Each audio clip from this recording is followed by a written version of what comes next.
देखिए, निश्चित तौर पर भी एजेंडा के तहत बोल रही हैं, ये तो हम और आप समझ चुके हैं।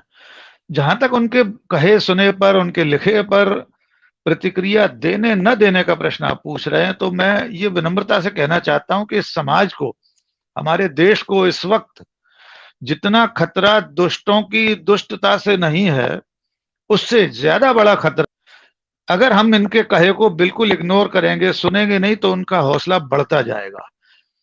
देखिए, इनका जवाब देना इसलिए जरूरी है, जैसे कंगना ने इंस्टाग्राम पोस्ट में लिखा कि 1857 की क्रांति में नेताजी सुभाष चंद्र बोस, सावरकर और महारानी लक्ष्मीबाई के बलिदान से उन्होंने जोड़ा उसे।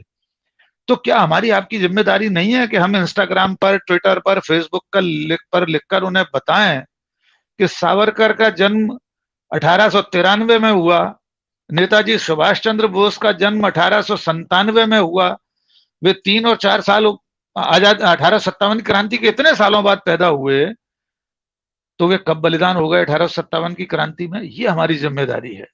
सबसे ज्यादा आपत्तिजनक बात जो अभी उनके इंस्टाग्राम पोस्ट में मुझे लगी है, और मैं बहुत व्यथित हूं उस वाक्य से उनके, उन्होंने लिखा कि गांधी जी चाहते थे भगत सिंह को फांसी हो जाए।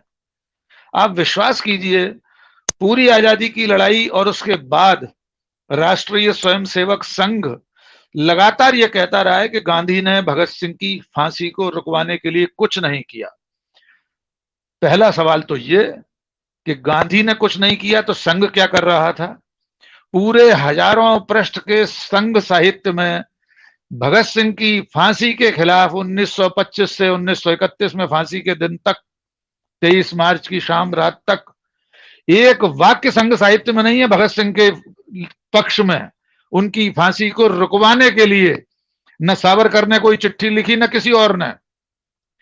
गांधी ने जो किया वो हम सब जानते हैं, हर बार प्रामाणिक रूप से लिखते हैं। आज भी ट्विटर पर लगातार इतने लोगों ने थ्रेड लिखी है, इतने लोगों ने सिलसिलेवार लिखा है कि गांधी जी कब कब उस फांसी के पहले फरवरी से लगातार कोशिश कर रहे थे। उन्होंने किस दिन चिट्ठी लिखी, सेक्रेटरी ऑफ स्टेट को चिट्ठी लिखी, फिर गांधी इरविन समझौते के समय, इरविन से बातचीत के समय लगातार वे बात करते रहे, इरविन से कहते रहे कि फांसी अगर बदली नहीं जा सकती, माफ नहीं किया जा सकता, तो इसको टाल दीजिए। 23 मार्च को निजी चिट्ठी लिखी गांधी जी ने। गांधी जी को नहीं मालूम था कि उसी शाम फांसी हो जाएगी, क्योंकि नियत तारीख भगत सिंह की और उनके सहयोगियों की 24 मार्च थी। तो 23 मार्च के दिन तक मोहनदास करमचंद गांधी लॉर्ड इरविन को पत्र लिखकर शहीद आजम भगत सिंह की फांसी को रुकवाने की पूरी कोशिश कर रहे थे, लेकिन उस समय भी संघ का एक भी व्यक्ति इस प्रयास में नहीं था। तो जब कंगना रनौत जैसी एक चर्चित अभिनेत्री, जैसा कि अभी कहा कि शायद डॉक्टर सुनीलम ने कहा कि 70 लाख फॉलोअर है उसके, या शायद श्रवण जी ने कहा, तो आप सोचिए जिसके 70 लाख फॉलोअर एक प्लेटफॉर्म पर हैं और उसके पीछे करोड़ों लोगों की वो फौज है जो सत्ता में बैठे लोगों की है, एक झूठ जब वो बोलती है तो उसको कितना मल्टीप्लाई करके कितने लोगों तक पहुंचा दिया जाएगा, और वो इस नई पीढ़ी के इतिहास से अनभिज्ञ इस पीढ़ी के मानस में स्थायी रूप से बस जाएगा।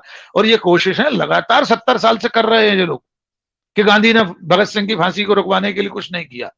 उनमें से 100 में से 90% लोग ये भी नहीं जानते हैं कि भगत सिंह को फांसी असेंबली भवन बम कांड के लिए नहीं हुई थी, वो सैंडर्स की हत्या के लिए हुई। इनमें से कोई नहीं जानता इतिहास का एक भी पृष्ठ, लेकिन वे आईटी सेल और व्हाट्सएप यूनिवर्सिटी के विकृत इतिहास को परोसकर हमारे महानायकों के चरित्र पर कीचड़ उछाल रहे हैं। तो मौन रहना इसका उपाय नहीं है मुकेश जी। जिसे कानूनी रास्ता अपनाना है वो कानून के रास्ते से इनके विरुद्ध मुकदमा दर्ज कराए। हम और आप जैसे लोग सोशल मीडिया के जरिए जिस मंच पर आवाज उठा सकें वहां इनके विकृत इतिहास का खंडन करें। सत्य हिंदी का ऐप डाउनलोड करें गूगल प्ले स्टोर पर।